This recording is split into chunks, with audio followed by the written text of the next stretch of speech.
நான் தூக்கி விடுவேன். அவர் சிறியவனை புழுதியிலிருந்து தூக்கி விடுகிறார். சங்கீதம் 113:7. ரட்சிக்க திராணி இல்லாத மனிதர்களை நம்பாதேயுங்கள்.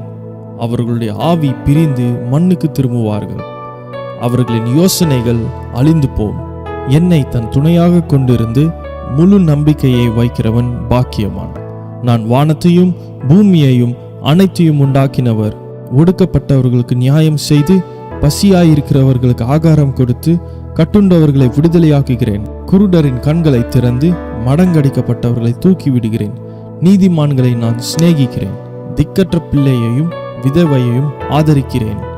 தூக்கி விடுவதற்கு யாரும் இன்றி விழுந்து கிடக்கிற உன்னை நான் தூக்கி விடுவேன். அன்றைக்கு யோசேப்பை அழிக்கும்படி குழியில் தள்ளினது போல உன்னையும் அழிக்கும்படிக்கு பிசாசு எழும்ப முடியாதபடி கீழே தள்ளுகிறான். நானோ அன்றைக்கு யோசேப்பை குழியிலிருந்து தூக்கிவிட்டதோடு நிறுத்தவில்லை. குழியில் தள்ளினவர்களுக்கு மேலாக அவனை உயர்த்தினேன். இன்றைக்கும் அதையே உனக்கு செய்வேன். பிசாசு தன்னுடையவர்களை வைத்து உன்னை கீழே தள்ளினான்.